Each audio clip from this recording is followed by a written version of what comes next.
नमस्कार, मैं परदेसी खुटे और आप देख रहे हैं जांजगीर चांपा जिले का अपना web news channel Janjgir first. यदि आपने हमारे चैनल को सब्सक्राइब नहीं किया है तो जल्द सब्सक्राइब करें और बेल आइकन बटन को दबाएं।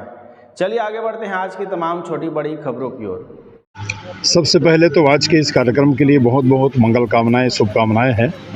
जिस प्रकार एक वृक्ष को संवर्धन के लिए, पुष्ट करने के लिए जड़ की आवश्यकता होती है, मुझे लगता है देश के संवर्धन के लिए और देश के विकास के लिए उसी प्रकार हमारे हिंदी राष्ट्रभाषा की आवश्यकता है। निश्चित ही हम इस भाषा को अपने जीवन में आदान प्रदान करें, अपने आचार व्यवहार में इसका उपयोग करें, तो निश्चित ही भारत में एक हिंदी राष्ट्र और हिंदी भाषा के प्रति लोगों का रुझान बढ़ेगा और हमारे विद्यार्थी जो आए हुए हैं उनके लिए यह बहुत बड़ी सौगात होगी। भारत सरकार शिक्षा मंत्रालय, उच्चतर शिक्षा प्रभाग की स्वायत्तशासी संस्था केंद्रीय हिंदी निदेशालय के तत्वाधान में यह कार्यक्रम आयोजित है।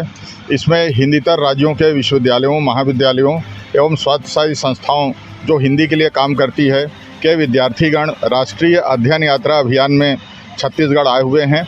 मुख्यतः जो हिंदी के विद्यार्थी आए हैं केरल राज्य, महाराष्ट्र के विभिन्न विश्वविद्यालयों और महाविद्यालयों के हैं। यह बिर्रा के लिए सौभाग्य की बात है कि हिंदी के माध्यम से हम हिंदीतर राज्यों और हिंदी भाषी राज्यों के विद्यार्थियों का आपस में संवाद स्थापित कर रहे हैं और निश्चित ही यह संवाद भारत की राष्ट्रीय एकता को और परिवर्धित और मजबूत करने में अपनी महत्वपूर्ण भूमिका अदा करेगा एवं मील का पत्थर साबित होगा। धन्यवाद। आज का जो कार्यक्रम है केंद्रीय हिंदी निदेशालय के माध्यम से जो कार्यक्रम प्रारंभ हुआ है वो हमारे विश्वविद्यालय के लिए पहला है। इसके लिए जो बिर्रा महाविद्यालय का चयन किया गया है, शासकीय नवीन महाविद्यालय बिर्रा, ये पहला कार्यक्रम है और हिंदी राजभाषा जोड़ने का काम हो रहा है। इसमें 4 राज्य के विद्यार्थी और अधिक राज्य के विद्यार्थी हैं जो दक्षिण भारत के भी हैं। ऐसा कार्यक्रम के माध्यम से हिंदी की महत्ता, हमारे क्षेत्र के संस्कृति के बारे में वो जाकर अपने राज्य में अपने साथियों को बताएंगे। इसलिए इस कार्यक्रम को मैं गौरवशाली मानता हूँ। बिर्रा महाविद्यालय के लिए बहुत बड़ी उपलब्धि है। आज के इस कार्यक्रम में बहुत सारी चर्चाएं हुई हैं, उसके क्रियान्वयन का प्रयास किया जा रहा है और हर स्तर पर हम सब उसके लिए तैयार हैं। हमें आगे क्या करना है।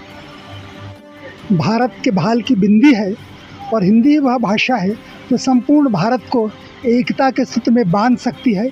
इस दिशा में और हिंदी के प्रचार प्रसार के पथ में केंद्रीय हिंदी निदेशालय का यह कार्यक्रम स्तुत्य है और इससे निश्चित रूप से एक नया संदेश जाएगा और भारत के लोकतंत्र को सशक्त बनाएगा। मेरी अनन्य शुभकामनाएं। सबसे पहले मैं इस छात्र अध्ययन यात्रा में आए हुए सभी का स्वागत करती हूँ और इस कार्यक्रम को और आगे किस रूप में बढ़ाया जाएगा इसके बारे में हम लोग आगे सोचेंगे। जैसा कि आपने मुझसे पूछा कि जैसे मंच से कहा गया, आह्वान किया गया कि छत्तीसगढ़ी भाषा को संविधान की 8वीं अनुसूची में भी सम्मिलित किया जाना चाहिए, तो मैं उसके बारे में यह कहना चाहूँगी कि मेरी अंतर मन से शुभकामनाएं हैं और मैं चाहूँगी हृदय तल से कि वो सम्मिलित हो जाए। इसके लिए मगर प्रयास छत्तीसगढ़ के लोगों को ही करना पड़ेगा। और थोड़ा सा और स्पष्ट करते हुए मैं यह कहना चाहूँगी कि मैं भारत सरकार में तो हूँ, मैं हिंदी के प्रचार प्रसार के लिए कार्य करती हूँ, परंतु ये जो संविधान में जो भाषाओं को सम्मिलित किया जाता है वह विषय हमारा नहीं है। पर मेरी अंतर्मन से शुभकामनाएं है कि छत्तीसगढ़ी भाषा आए, चूँकि छत्तीसगढ़ हिंदी साहित्य के लिए छत्तीसगढ़ की भूमिका, इस मिट्टी का बहुत बड़ा योगदान है सभी विधाओं में और सभी कलाओं में, साहित्य में, संस्कृति में, तो इसे निश्चित ही आना चाहिए। ऐसी मेरी शुभकामनाएं हैं जी। इसी तरह की खबरों के लिए हमसे जुड़े रहिए। यदि आप भी हमारे चैनल में कोई खबर या फिर विज्ञापन लगवाना चाहते हैं तो संपर्क करें 9406340134 पर।